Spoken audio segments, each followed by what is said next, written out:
In Spain, a renowned cosmetic surgeon, Robert, is giving a lecture at the city college. Just 9 facial transplants have been completed worldwide and Robert has participated in 3 of them. He is incredibly talented at maintaining the facial muscles and sculpting the features. What the other doctors are not aware of is that Robert has been running illegal clinical trials in his home. He stops by a local medical center and bribes one of the workers for an extra bag of blood. A young woman, Vera, is being held in a room at Robert's remote estate where she wears a full bodysuit around the clock. Her life isn't thrilling, so she tries to stay busy through yoga, reading, and making creepy figurines using fabric she rips off dresses she doesn't wear. Meals are sent up via a dumbwaiter, and if she needs anything, she can use the intercom in the room to ask Marisa, the head housekeeper. When Robert arrives home, he always first puts the blood in the machines of his private laboratory, then he goes to his quarters to check on Vera through the hidden camera. Once he's sure everything's fine, Robert visits Vera, but one night, he finds a very shocking sight waiting for him. Vera knows where the camera is, so she faces the other way and uses pages from the book to cut her skin. When Robert finds her, Vera is covered in wounds, so he hurriedly takes her to his private operating room to treat her injuries. Sick of being a test subject in a cage, Vera says she wants to pass away, but Robert doesn't believe her. If that had been her aim, her cuts would have been elsewhere. Robert also realizes how soft her skin truly is. From then on, Robert starts an experiment using animal blood this time. A few days later, the results are finally successful, and Robert becomes the only creator of an artificial skin that is resistant to burns and insect bites. By using a mannequin that's been specifically molded to match Vera's physique, he prepares special patches of this synthetic skin to replace Vera's natural one. Now she won't be able to get hurt again. A few days later, Robert officially debuts the artificial skin at a medical conference, claiming he's been testing it on creatures and that it can be immune to malaria. The invention is named Gal after Robert's late wife, who perished in a fire caused by a car accident. After he's done, the organization's president takes Robert aside to ask how he managed to toughen the skin to protect from malaria, because that sounds like a mutation. Being put on the spot, Robert has no choice but to admit he transferred genetic data from pig cells into human ones, which is forbidden. No matter how miraculous it is though, the president can't allow this and orders Robert to abandon all his research. Next, Robert has a chat with his old friend Fulgencio, who thinks Robert should go back to regular surgeries. When Robert returns home, he watches Vera on the screen for a while before visiting her to tell her she's been completed. Her body is flawless and needs no more enhancements. Vera thinks this should enable her to have a normal life now and tries to get intimate with Robert to convince him to grant her some freedom, but Robert only gets uneasy and rushes to leave the room, locking the door behind him. The next day, Marisa scolds Robert for this reaction of Vera's, claiming this is a result of Robert having given her that face. She thinks Vera's dangerous and says to Robert that he should eliminate her, but Robert doesn't take her seriously and orders her to fire all the other housekeepers since they won't need so many people in the house anymore. After Robert is gone for the day and all the housekeepers leave the house, a man dressed as a tiger for the carnival rings the bell. This is Zeka, Marisa's estranged son, which he proves by displaying his birthmark to the camera. Feeling nostalgic, Marisa comes out to at least greet him. But she forbids him from entering the house because visitors aren't permitted. However, Zeka doesn't listen and forces his way inside anyway. Marisa figures there's no harm in staying in the kitchen and feeding her son while watching television, but things quickly turn sour. The robbery of a jewelry store appears on the news and Marisa learns Zeka's face was captured on camera. It turns out he only came here to hide and not because he missed his mother. The only reason why the authorities didn't find him so far is thanks to the costume that allowed him to go unnoticed in the carnival crowd. Zeka also wants Robert to perform surgery on his face and alter his appearance, but Marisa refuses to assist him and asks him to leave. Her worries are ignored and Zeka searches the kitchen for alcohol, only to get distracted when he locates the security feeds that show Vera. Her face looks familiar and Zeka doesn't grasp how she can be here, prompting Marisa to retrieve a gun she keeps hidden in the kitchen to threaten her son into leaving before he learns too much. A firearm isn't enough to frighten Zeka though, and soon he's pouncing on his mother to restrain her and tie her to a chair. Then, Zeka goes upstairs to look for Vera, only to find the door locked. This isn't enough to make him quit, and Zeka immediately goes back to his mother to threaten her into revealing where the key is. As soon as Zeka opens the door, Vera kicks him in self-defense, struggling against his grip to try to get away. Unfortunately, Zeka is much stronger than her and manages to overpower her as he wonders aloud how she's alive after the fire. Desperate, Vera tries to bargain for her life, but Zeka doesn't listen and takes her to bed to relive the old times. Downstairs, Marilia starts to wonder if she'll have to watch her son taking advantage of Vera for the rest of the night, but at that moment, Robert returns. As soon as he sees what's happening on the security feeds, he retrieves his gun and kills Zeka, although Marilia wishes he had eliminated Vera as well. Moments later, while Robert disposes of the body, Marilia tells Vera the secret history behind Zeka and Robert. It turns out they're half-brothers, but Marilia never told anyone. She had Zeka with another housekeeper who fled when he heard about her pregnancy, and she had Robert with her former boss, who took the baby and gave it to his wife because she was barren, but they told everyone else she had given birth to him. While legally Robert was their child, Marilia still feels she did most of his raising. She also feels this is all her fault because her womb carries the gene of insanity and both kids inherited it. When Vera asks why Zeka thought he recognized her, Marilia explains she resembles Gal, Robert's late wife. Zeka had matured on the streets away from his mother, but some years ago, he showed up at the house pleading for help. Marilia had tried to conceal him, but Gal found him and fell in love with him, which concluded with Zeka and Gal eloping together. Unfortunately, they were in a car crash, from which Zeka escaped but Gal almost burned to death.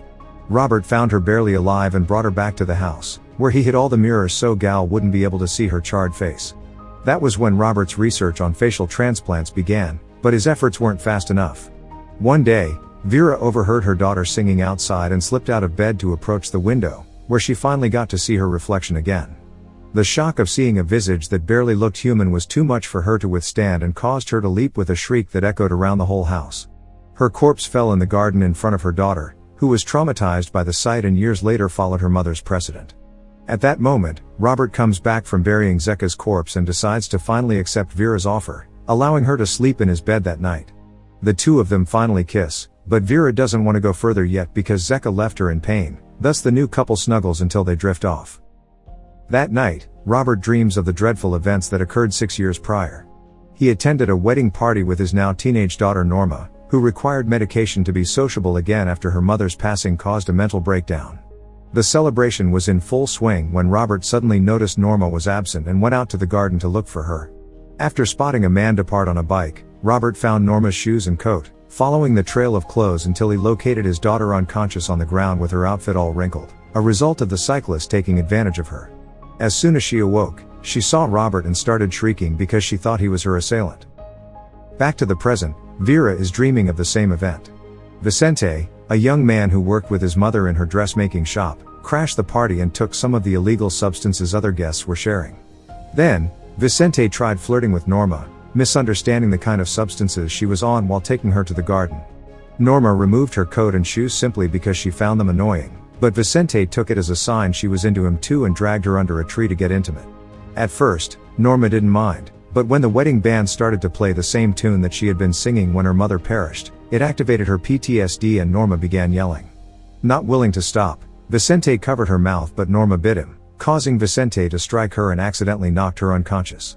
Panicking, he fixed her clothes hastily and got out of there on his bike, unaware that Robert could see his license plate.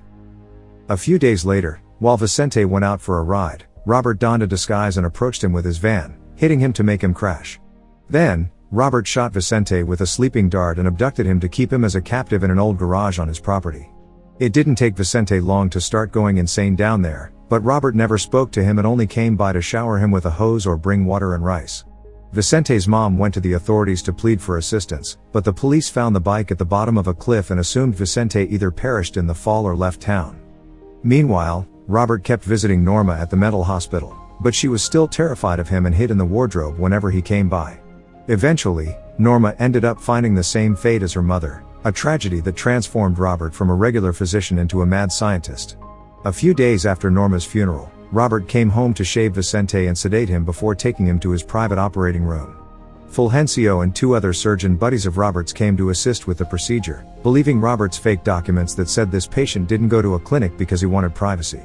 The surgery went well and hours later when Vicente awoke, he found out Robert had performed a vaginoplasty. From then on, Vicente began residing in the locked room inside the house, and he had to take good care of his new genital region by using toys that would keep the cavity from closing until it scarred. Once that area healed, an obsessed Robert began putting Vicente through more and more operations to transform his physique into a woman's, including providing him with a full chest and a higher voice. That was when Vicente began wearing the full body suit because Robert thought it could protect his skin and help him mold his new figure. On the first day in the room, Vicente struck Robert and tried to get away, but Robert had been ready for this. The front entrance was locked, and he had the gun to force him into obedience. Finding himself trapped, Vicente tried to end things so Robert couldn't hurt him anymore. Getting injured in a doctor's residence was fruitless though, and Robert just had to use some stitches to treat the cut. A few weeks later, Vicente underwent the last major procedure for a while. He was given Gal's face, and Robert renamed him Vera. In the early days, Vera tried to rebel by destroying the dresses in her room and ignoring the makeup and girly novels Robert kept sending her way. She only kept an eyeliner that she would use to draw on the walls, that way she could keep track of the days and jot down some thoughts as she struggled to cling to her true persona. Her only source of entertainment back then was the television, which allowed her to learn about yoga techniques and the creation of creepy figurines. It was about this time that Robert brought his childhood housekeeper Marilia to assist him by taking a female approach to dealing with Vera. Back in the present, now that Vera and Robert are an item, Vera is permitted to roam around the house and live a normal life. However, Marilia doesn't like her presence because she still thinks Vera isn't trustworthy. Robert adores her, and when he hears her promise she'll never abandon him, he allows her to go shopping in the city if she keeps Marilia as her chaperone. Mere moments after the women leave, Fulgencio comes to visit Robert, insisting he shouldn't resign yet or that he should at least rent out his private clinic to his surgeon associates. Robert refuses, thus Fulgencio decides to bring out the big guns. He shows his friend today's newspaper, which contains an article about missing people that includes Vicente's picture.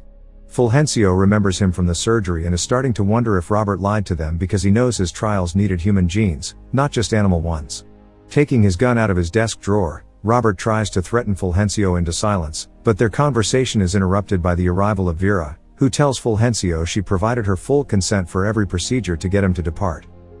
In the evening, Vera and Robert try to get intimate again, but Vera is still sore after Zeka's attacks, so she'll require lubrication. Luckily for them, she purchased some when she went shopping, but she claims she left it in her purse, which is in Robert's study. When she goes to fetch the bag, she also seizes the chance to grab Robert's firearm and brings it back into the room to finally get her vengeance. After admitting she's been lying all along to access her freedom, Vera shoots Robert, instantly slaying him. The gunshot is overheard by Marilia, who comes to the room also carrying a pistol, but Vera hides under the bed and shoots Marilia as soon as she enters. Now that it's all over, Vera steals some outfits and cash before finally fleeing the house. The next morning, she arrives at her mother's shop, astonishing her with details that only Vicente would know to prove her real persona. Okay guys, thank you for watching. Please leave a like on the video, and subscribe to see more.